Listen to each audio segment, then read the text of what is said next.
Bonjour à tous, bienvenue dans une nouvelle interview d'Olican. Donc moi c'est Pierre, éducateur canin et cofondateur d'Olican du coup, et je suis aujourd'hui avec le docteur Chefneux de la clinique vétérinaire West My Vet. Donc dans un premier temps, je vous propose de vous présenter, nous en dire un peu plus sur vous, votre parcours, voilà, comment vous êtes devenu vétérinaire, qu'est-ce qui vous a poussé à faire ce métier. Bah écoutez, moi je suis veto à Paris depuis un peu plus d'une dizaine d'années et dans cette clinique depuis 4 ans et demi, clinique qu'on a créée dans le 17e en 2019. Je suis veto essentiellement citadin, du coup des animaux plutôt chien-chat, effectivement, donc pour une clientèle plutôt urbaine depuis une dizaine d'années. Après moi j'ai un grand intérêt pour la faune sauvage aussi, donc moi je viens de la faune sauvage à la base, avant d'être vétérinaire, mais plutôt la faune sauvage, la grande faune sauvage étrangère, sur lequel je travaille dans les programmes de protection, etc. Et maintenant, c'est vrai que depuis 2 ans, je me retourne de plus en plus sur la faune sauvage de nos contrées. Donc, en plus de la clinique, je travaille sur des projets en faune sauvage. D'accord, très bien. Très bien, très bien. Donc, c'est super intéressant, effectivement. Donc, du coup, un parcours assez varié. Et du coup, moi, j'ai une question pour commencer aussi. C'est, avec toute votre expérience que vous avez, la pratique de ce métier-là, quelle chose vous ne soupçonniez pas être confronté? Qu'est-ce qui vous a surpris en fait? Qu'est-ce que vous avez réalisé à travers ce métier et que vous ignoriez en fait Alors, au début? Des choses qu'on ignore, il y en a toujours et il y en aura encore beaucoup. Mais c'est vrai que en pratique vétérinaire et en pratique vétérinaire, notamment avec les petits animaux et les animaux de compagnie, les choses qu'on soupçonne sans soupçonner et qu'on occulte souvent et qu'on ne nous apprend pas du tout à l'école, c'est la gestion des gens. Ouais.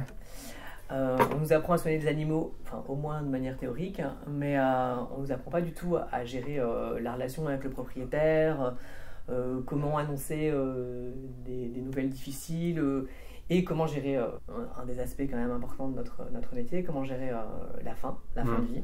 Ouais. Et ça, c'est des choses...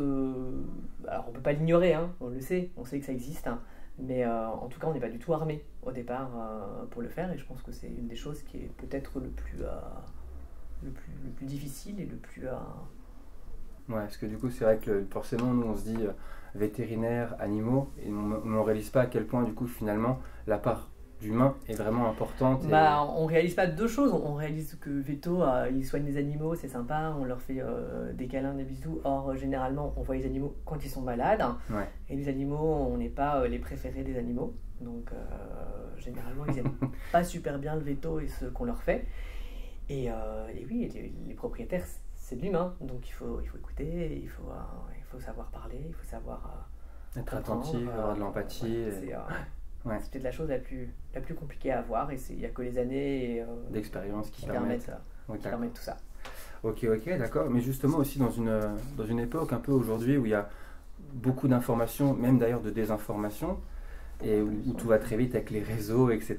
Est-ce que vous, justement, dans votre métier, vous considérez que vous accordez suffisamment de temps, au moins autant que vous voudrez, justement aux propriétaires des animaux? Autant qu'on voudrait, non, c'est impossible. On a trop de consultations, on n'a jamais assez le temps, d'accord?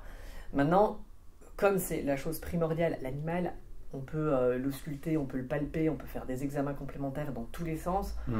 On a besoin de savoir ce qui se passe chez lui, ce qui se passe avec ses propriétaires, les raisons qui ont poussé le propriétaire à l'amener chez nous. Et donc, il n'y a que l'écoute.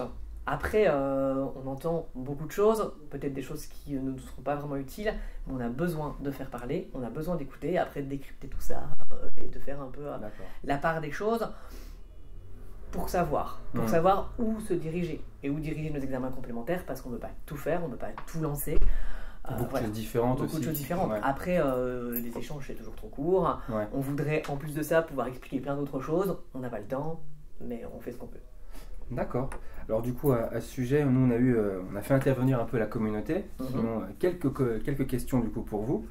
Alors du coup, on avait par exemple Bérangère Jérôme qui nous demandait quels sont les signes en fait de souffrance d'un animal, comment on peut le voir? Est-ce que vous pouvez lui répondre? Alors, bon, il y en a plein des signes de souffrance, d'accord, mais en gros, il faut se dire que quand on a un animal et qu'on le connaît, c'est tout ce qui va changer du quotidien, qui peut nous alerter sur une souffrance ou sur un début de maladie, peut-être pas encore de la souffrance, mais un animal qui va avoir une modification de son appétit, qui va avoir une modification de son comportement, qui va se cacher, qui va plus venir vous voir, qui va plus avoir les mêmes interactions avec vous. D'accord. Tout ça peut nous dire, oh là, il y a quelque chose qui ne va pas, mais quand on connaît son animal, généralement, on le voit vite.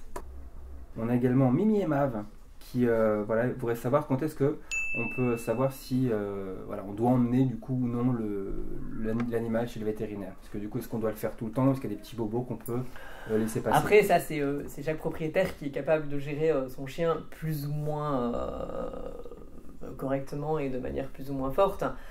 Il y a plein de choses quand on connaît l'animal pour lequel on peut se passer d'aller chez le vétérinaire. Ouais. Il y a beaucoup de choses qui vont se régler tout seul, toute seule. Il y a beaucoup de choses qu'on peut un petit peu gérer, qu'on peut désinfecter, etc.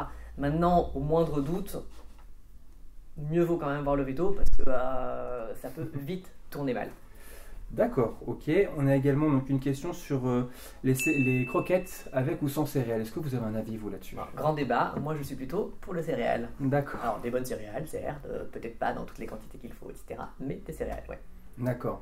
Et dernière question concernant les mutuelles, parce que du coup, il y a pas mal de mutuelles. Est-ce que vous conseillez, vous aussi, aux gens d'avoir des mutuelles ou... Nous, on ne conseille pas et on ne déconseille pas. Déjà, on n'est pas les mieux armés pour conseiller, d'accord? Parce que, bah oui, j'ai pas de mutuelle pour mes animaux. Donc du coup, j'ai peu fait d'études de marché pour conseiller des mutuelles. Après voilà, ça dépend vraiment des gens. Des gens vont mettre de côté, ils vont permettre d'avoir de l'argent pour leurs animaux. La mutuelle, ça peut être vraiment un bon plan quand on a de gros pépins pour lesquels on ne s'attendait pas. Donc en tout cas, comme dans tous ces marchés-là, c'est des marchés très concurrentiels. Bien se renseigner, bien comparer et faire le meilleur choix. Et faire attention avant de s'engager. D'accord. Très bien. Bah, merci pour ces réponses-là. J'espère que ça va les éclairer un peu. Ok, donc pour en revenir un petit peu justement à cet enjeu vraiment de la communication à avoir du coup avec les propriétaires des animaux de compagnie, ça va également dans l'autre sens. C'est-à-dire que est-ce que aussi eux vous renseignent correctement sur par exemple les troubles qu'ils peuvent avoir?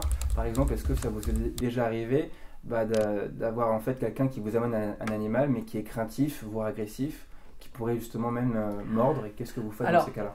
Le propriétaire, généralement, il connaît son animal, comme je disais tout à l'heure, et donc du coup, généralement, il vient avec déjà des idées bien arrêtées, des choses qu'il connaît sur son animal, et donc là, c'est plutôt pour les chiens où on peut avoir de vrais problèmes que les propriétaires connaissent à l'avance. Généralement, un propriétaire d'un chien qui est un peu difficile à la manipulation, qui est très stressé, va nous le dire. Donc on sait comment prendre l'animal en consultation et comment s'en occuper. Maintenant, nous, on a la chance dans notre clientèle, mais alors je pense que c'est aussi la patientèle qui veut ça, et le type d'animaux que l'on a. On a peu d'animaux vraiment agressifs. Et les animaux qui vont être agressifs, quand je dis agressif, c'est dans la manipulation, dans le stress avec le vétérinaire. D'accord. On le sait, et du coup on sait comment commencer les consultations, comment les mettre en confiance. Vous avez des protocoles on a des protocoles, et puis c'est aussi une manière d'être de la salle d'attente à la consulte et à la sortie. D'accord. Il faut qu'il y ait une ambiance qui soit calme, il faut qu'on soit détendu. Le stress engendre le stress, donc il faut aussi que le propriétaire ne soit pas trop stressé. C'est le problème parfois où le propriétaire, sachant comment ça risque de se passer, donc il faut aussi apprendre au propriétaire à se déstresser, et nous à prendre les choses en main. Mais voilà, après, quand on sait que l'animal est potentiellement un petit peu à risque, on prend les précautions qu'il faut pour que personne ne soit... Donc de toute façon, vous êtes formé, il n'y a pas de protocole à éviter, par exemple, il n'y a pas de choses à éviter, à part de ne pas stresser ou de forcer l'animal. Voilà, il n'y a rien à éviter. Tant qu'on fait bien les choses et qu'on ne force pas l'animal et qu'on ne fait pas de gestes brusques, qu'on n'élève pas la voix, etc., je pense que tout peut bien se passer. D'accord, parce que du coup, vous en tant que vétérinaire, aussi dans votre cursus, est-ce que l'aspect comportemental des animaux est abordé ou autant que vous souhaiteriez? Non.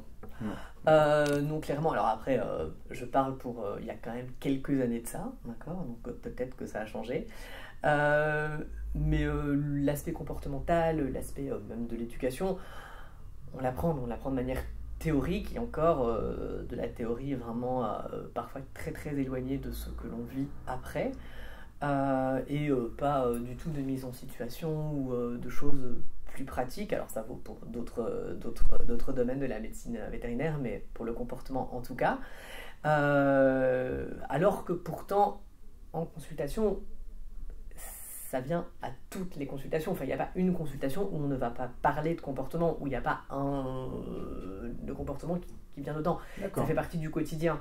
Ah, j'aurais pas pensé du coup que vous pouviez autant parler de ça avec presque toujours on l'aborde un petit peu. Jamais autant qu'on voudrait, et il y a des choses où c'est uniquement comportemental, mais il y a énormément de lésions, de pathologies, de comportements inadaptés qui sont d'origine comportementale, où le comportement vient se surajouter.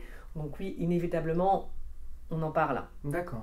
Plus ou moins longuement, mais c'est presque dans toutes les consultations où on doit un peu l'aborder. Ok, mais du coup, ces problèmes comportementaux, est-ce que vous avez du coup une tendance, ou est-ce que vous remarquez qu'il y en a de plus en plus? Est-ce que c'est quelque chose que vous rencontrez vraiment souvent? Alors, vous avez des chiffres en tête? Je vais pas dire qu'on en rencontre souvent, mais c'est vrai que c'est une cause de consultation assez fréquente. Et souvent, des consultations et des causes de consultation où les propriétaires ne vont même pas se rendre compte que c'est peut-être du comportement qui engendre les problèmes. Plein de petits problèmes, surtout par exemple des problèmes dermato chez les animaux qui sont d'origine comportementale. Alors après, on va avoir des races qui vont être un peu plus... qui sont connus pour être stressés, donc effectivement dans des milieux urbains où il y a du bruit, où il y a la circulation, où il y a plein de gens, où il y a un contact avec d'autres chiens qui est beaucoup plus important qu'ailleurs, on peut avoir des races, les Shiba, les Shosho qui vont être plus en retrait, qui peuvent être plus vite stressés. C'est l'éducation qu'ils ont reçue, c'est la socialisation qu'ils ont reçue qui va faire que... C'est tout un... Mais c'est vrai qu'en ville, on va avoir, comme on a des animaux citadins, et là on parle de chiens, on va avoir surtout les chiens qui sont peut-être, alors je ne vais pas dire totalement inadaptés à la ville, mais en tout cas qui vont pas être adaptés à une vie en appartement où on les sort peu. Les chiens de berger, ils ont besoin de se dépenser, ils ont besoin de courir, ils ont besoin d'être occupés, donc ça peut vraiment développer des troubles du comportement. Après, on a à l'inverse des chiens, des miniatures qui vont tellement être couvés par les propriétaires, qui vont limite jamais avoir de contact avec d'autres chiens parce qu'on ne veut pas les mettre en contact, qui va avoir un problème de socialisation. Voilà, il y a plein de petits problèmes comme ça qui sont des problèmes finalement du quotidien parce qu'on n'offre pas aux chiens l'ensemble des potentialités qui seraient pour qu'ils soient le mieux sociabilisés possible avec les humains et avec les autres chiens. D'accord. Tout à l'heure, vous disiez justement qu'il y avait également donc, des séquelles et des pathologies qui étaient liées justement à des troubles comportementaux, ou en tout cas un état d'anxiété et de stress. Est-ce que vous en avez justement souvent, ça aussi, des exemples par exemple? Alors, les exemples les plus flagrants, et là on parle encore de chiens, on parlait de problèmes dermato, c'est plutôt des lésions que les chiens vont s'auto-infliger par le stress. Et ça va du simple léchage compulsif des pattes dont on parle souvent. On a souvent quand même les gens ils se grattent partout, ils se lèchent les pattes, ils se font des lésions, c'est rouge, etc. Ou parfois en fait ce n'est que l'humidité du léchage compulsif qui fait que ça amène un champignon, ça amène des lésions, et puis c'est un cercle vicieux. Et ça effectivement c'est de l'ennui, c'est de l'anxiété, et ça c'est vraiment des problèmes comportementaux liés à la manière dont on fait vivre son chien, ou un défaut. Mais c'est peut-être ce qui revient le plus souvent, des problèmes dermato. Après, là on parle des chiens, mais les chats c'est très fréquent aussi, où on a des problèmes vraiment qui sont d'origine comportementale. Les cystites chez les chats c'est essentiellement comportemental. D'accord. Et donc du coup, on soupçonne pas spécialement ça quand on est propriétaire. On se dit ouais, il y a un truc, il y a peut-être des calculs, il y a peut-être des machins, peut-être, il y a peut-être une infection. Or non, c'est régulièrement plutôt quelque chose de comportemental. Voilà, du stress, une contrariété. Un chat c'est vite contrarié. Voilà. D'accord. On a pas mal effectivement donc de gens qu'on connaît qui ont des chiens et des chats. D'ailleurs, les deux ne sont pas incompatibles. Ouais, c'est ça. D'accord. Alors du coup, vous, pour justement ces troubles-là, est-ce que vous gérez davantage le comportement, l'anxiété, ou plutôt justement les problèmes, comme vous disiez, de lésions cutanées ou de champignons, des choses comme ça? Vous êtes plutôt sur quel en fait, aspect? on doit tout faire. C'est-à-dire que quand la lésion elle est là, enfin, quand il y a un vrai problème, c'est une cystite chez un chat ou des lésions cutanées, des grattages, une face qui est complètement délabrée par les démangeaisons, on traite. S'il faut mettre des antibiotiques parce que ça s'infecte, s'il faut mettre des anti-inflammatoires pour que ça arrête de se gratter, s'il faut mettre des pommades, évidemment on traite, d'accord. Mais après, c'est bien beau de traiter si on ne traite pas la cause, d'accord. Et la cause, si elle est comportementale, il faut qu'on la traite. Alors, effectivement, il existe toute une série de possibilités médicamenteuses ou parallèles, en tout cas médicaments, qui permettent d'apaiser les animaux, qui permettent de lever certaines... Vous avez des exemples de ça, justement?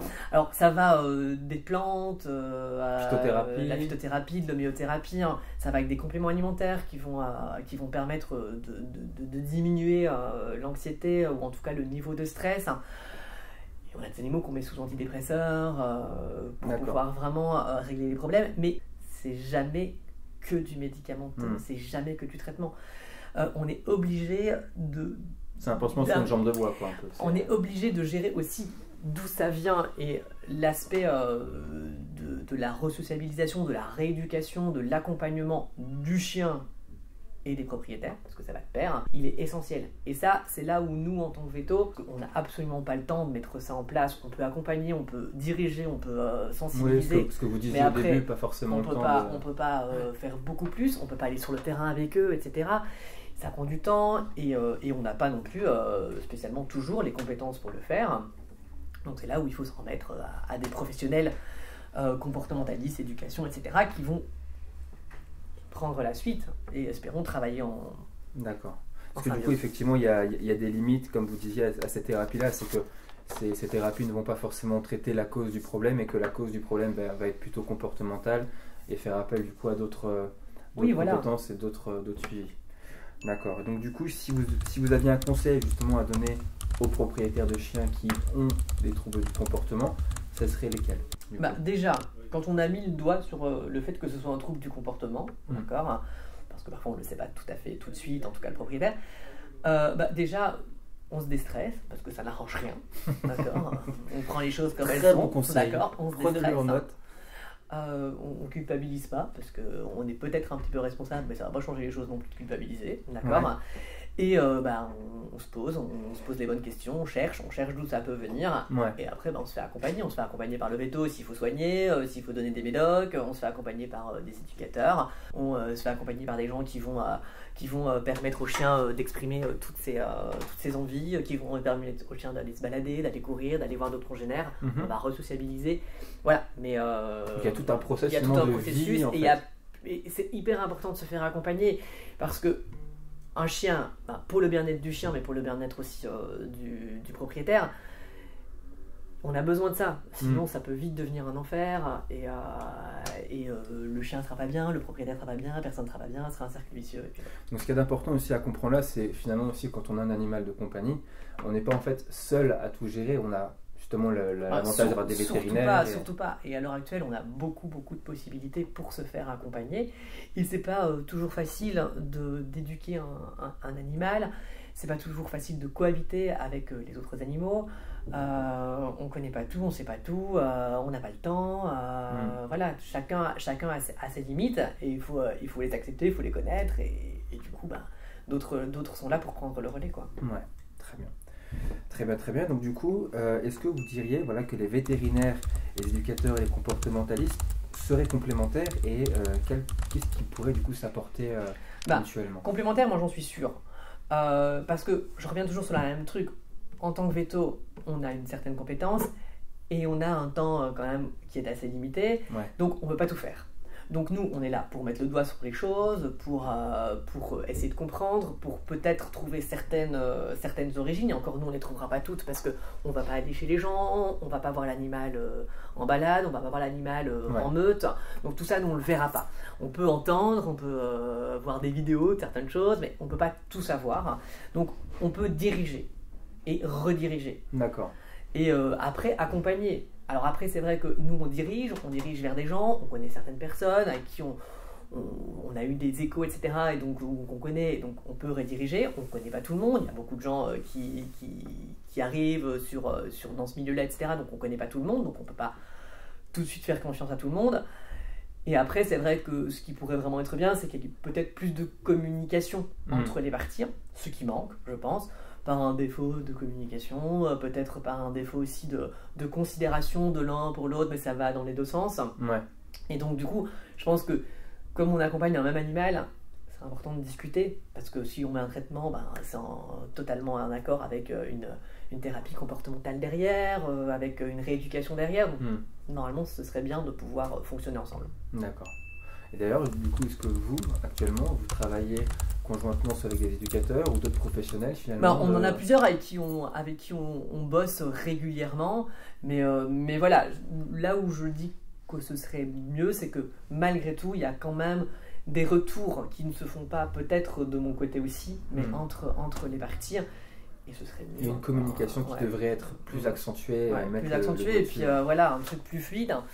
Et c'est vrai que parfois, nous, on lâche des animaux avec d'autres professionnels, et on n'a pas vraiment de retour. Et puis, quand on voit les animaux, on voit que finalement, ça s'est pas bien passé, la relation s'est pas bien passée, finalement, les gens ont laissé tomber. Et ça aurait été important d'avoir ce retour pour pouvoir peut-être rediriger les gens ou simplement discuter pourquoi ça va pas. Et ça, du coup, j'imagine que vous parlez pour vous, mais également, est-ce que c'est, selon vous, d'après vous, c'est le cas en France? Est-ce qu'en France, justement, les vétérinaires travaillent suffisamment en collaboration? Mais je pense pas.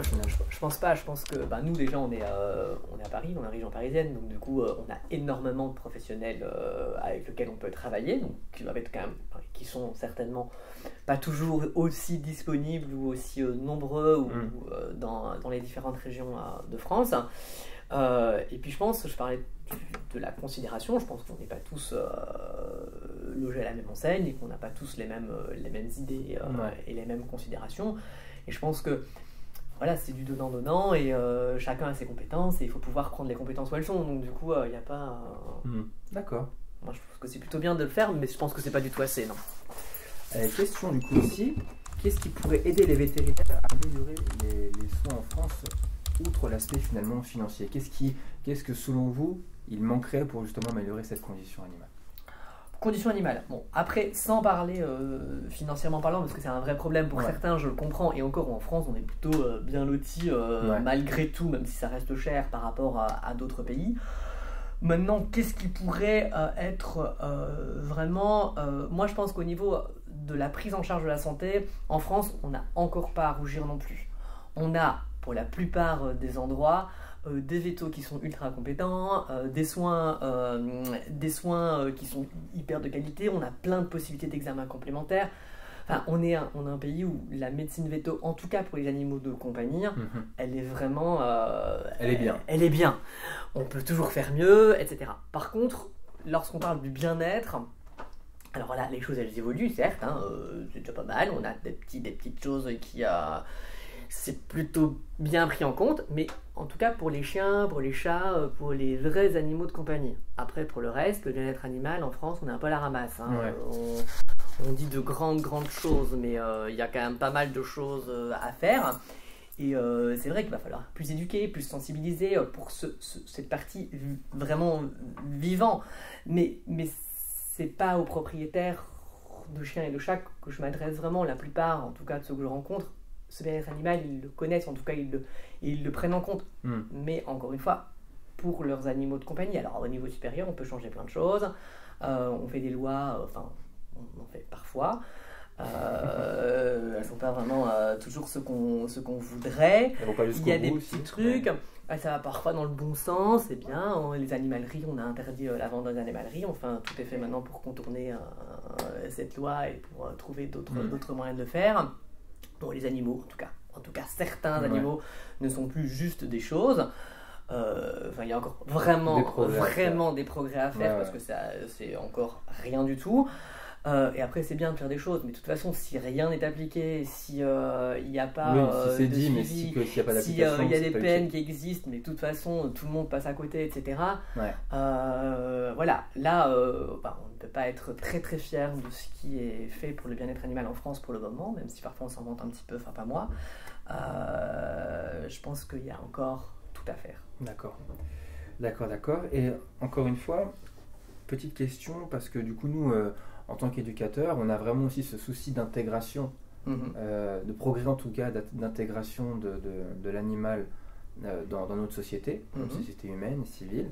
Est-ce que du coup, aussi pour vous, le fait de mettre un peu l'éducation canine en avant, ça peut contribuer finalement à améliorer l'intégration des animaux dans une société? De toute façon, oui. De toute façon, l'éducation canine, elle a toujours existé, même si maintenant elle est professionnalisée, mais elle a toujours existé. Mais elle est essentielle. Les gens, ils veulent des animaux. Ils en veulent. Il y en aura toujours plus. On voit que la société évolue comme ça. Mais les gens, ils veulent des animaux, mais les gens, ils n'ont pas l'espace, ils n'ont pas le temps, ils n'ont pas beaucoup de choses. Ils sont pas toujours... On ne peut pas toujours s'en occuper comme on voudrait. On n'a pas les compétences.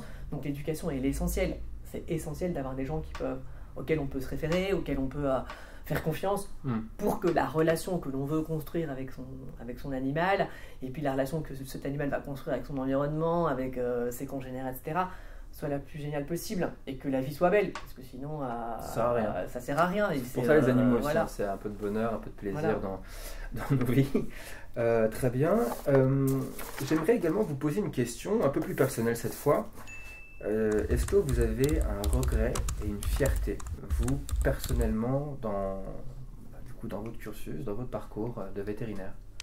Dans mon parcours de vétérinaire, dans la profession vétérinaire et la manière dont ça tourne maintenant on parlait de bien-être animal, oui, on peut avoir une fierté, c'est quand même, mais là je mets encore tous les guillemets, on commence à voir que les mentalités évoluent. Alors nous, on a encore une fois beaucoup de chance dans notre type de patientèle, où on a des gens qui prennent vraiment en considération leurs animaux, mais encore une fois, là, on ne parle que du chien, du chat ou de quelques autres animaux de compagnie ou certains...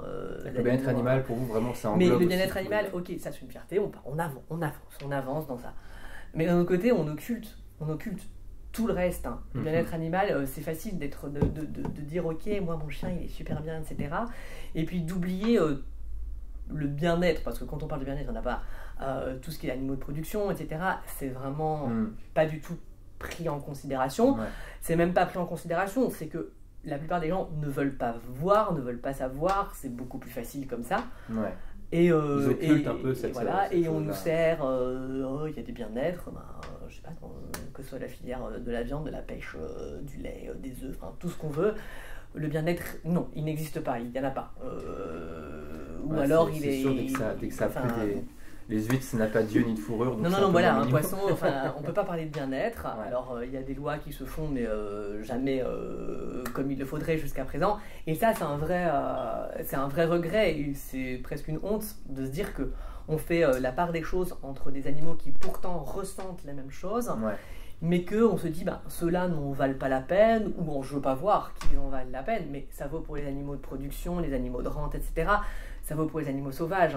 On a des animaux qui sont chassés juste pour le plaisir de quelques-uns. On a des animaux qui sont considérés comme susceptibles d'occasionner des dégâts. Qui est-ce qui a décidé ça? Voilà. Qui décrète. Voilà, il y a deux, trois.